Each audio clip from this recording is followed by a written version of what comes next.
And Hillary Clinton said, no, this is too much. McCain said it's too much. And even Bush said, no, it's too much, because I talked to my friend Musharraf there, who was running Pakistan at the time. Only the fake liberal could get away with expanding war. So right, now that's one phase. Now, if we look at Obama has had these, I think, 3 incidents, right? We have the Salahis on the night of the Manmohan Singh state dinner back in December. We had another guy who got in the same night. So there were 2 incidents counting 3 people that night, and then apparently a month before that, there was a middle-aged black war veteran and his wife who got into a breakfast. So it's a total of 3 incidents, 5 people got in who should not have gotten in. Now, Obama would have been well advised to fire the head of the Secret Service, which he didn't do. We're going to skip this break because this is so important. I do this occasionally. But Webster, continue. Let's compare this, right? Let's compare it to some others, right? Because what I would argue is that Obama's treatment has been relatively mild so far. Ronald Reagan, what did he have? He had Hinckley shooting at him. So I think that's a pretty clear one. Gerald Ford had at least 2 people, right? He had Lynette Squeaky Fromm and Sarah Jane Moore shooting at him. In the case of Clinton, it's often forgotten. In 1993-94, there were lots of really rough things done to Clinton.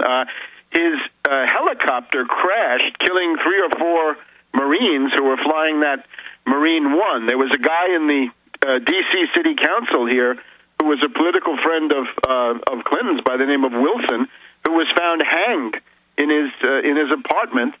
And then you've got Vince Foster. Now, I always viewed Vince Foster as the intelligence community murdering a person in Clinton's immediate entourage in order to intimidate him. Other people saw it as Clinton doing this. I don't see how that makes any sense. What makes sense to me is that's the intelligence community doing that, right, up here in Fort Marcy, above the Potomac. You also had in Clinton's... a little bit later in the Clinton presidency, you had this case where a light plane actually crashed into the side of the White House, not so far from Clinton's office, right? That was a few years on.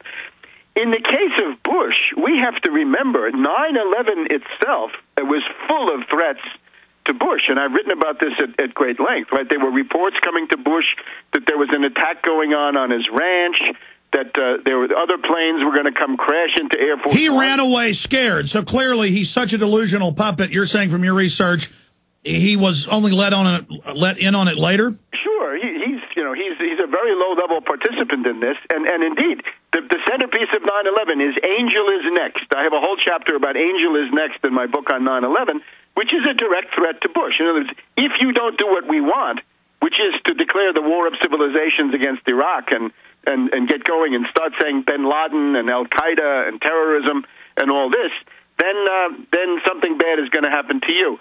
So you can see that compared to other presidents, this has not been very rough, right? Obama has now got these incidents, 3 incidents, 5 people.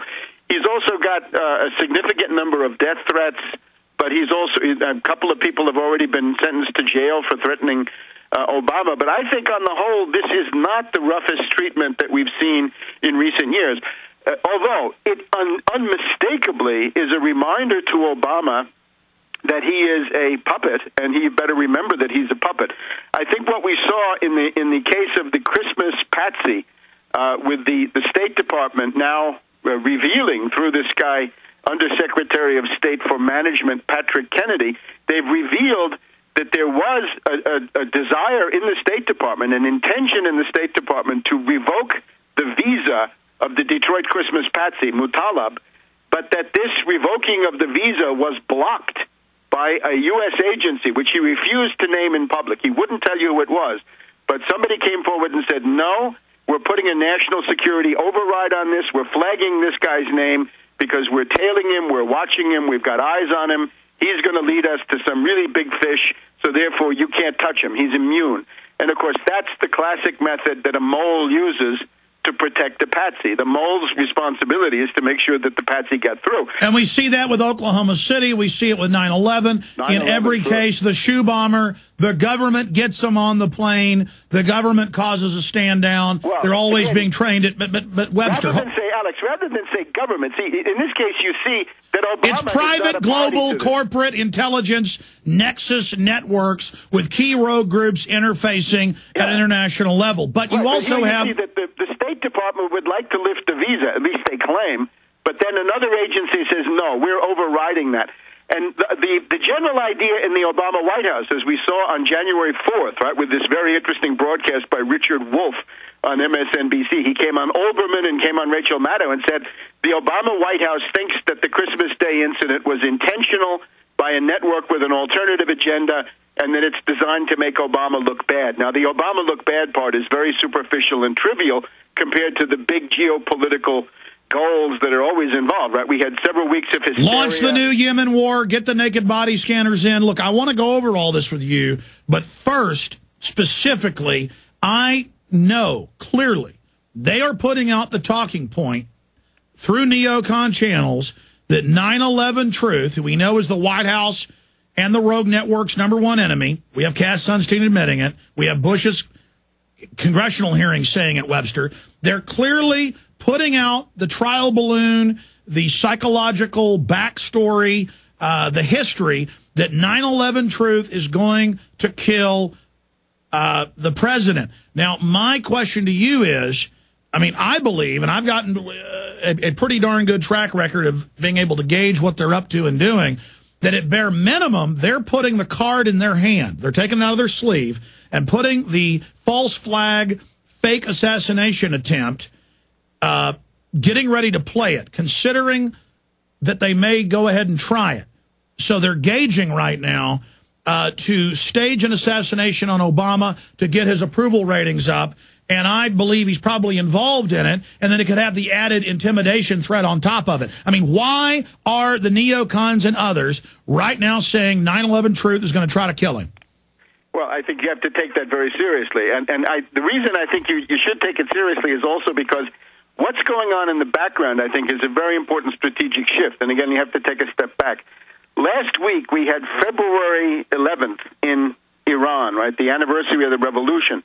And the Green Movement, the CIA-backed color revolution, people power coup forces associated with Mousavi, Rafsanjani, and the mullahs, as we now find out, were attempting to make this a test of strength, that they would bring out their green base and overwhelm the Ahmadinejad supporters, overwhelm the existing government, and maybe start a people power coup on February 11th.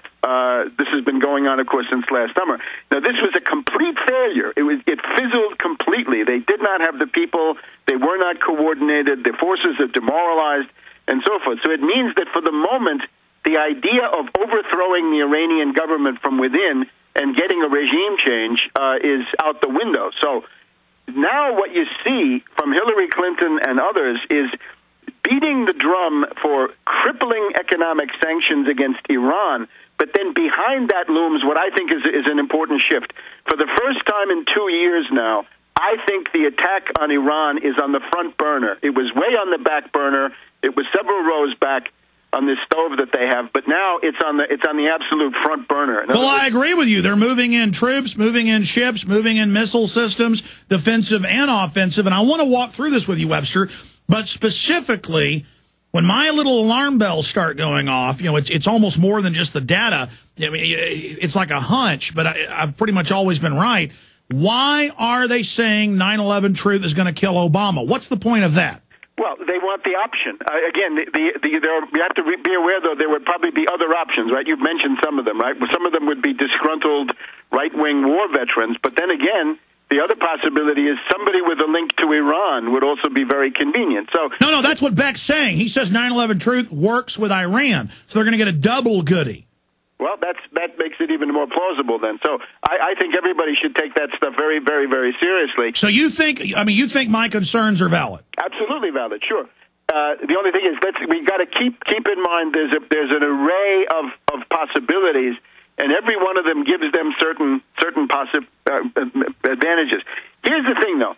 The attack on Iran now is not the same as the attack on Iran in 2006, 2007, when the Cheney group, the rogue network, Invisible Government, with Cheney as the visible part of that above the waterline, they really wanted to attack Iran for the purpose of destroying Iran, and the other stuff would have been secondary. Right now, the attack on Iran is primarily directed against China, because the big thing in Washington right now is the absolute hysteria of the ruling class, right, the elite, the Wall Street group and their political commissars here in Washington, is the idea that China is catching up and passing the United States, right? It's already the world's biggest exporter. There's some question about whether it's passed Japan to become the world's biggest economy. They're building, as Obama said today, China is building 21 nuclear reactors of the most modern type. And Obama came forward and said, we're going to counter that with 2. So it's pathetic. The Chinese they're building 18,000 miles of fast rail. The U.S. has, 200, 300 miles. They're going into space, right? Obama Stay there. We've got a break. We're going to come back and go over this. And we have Hillary saying we'll put sanctions on China if you don't let us attack Iran. I mean, it's insane.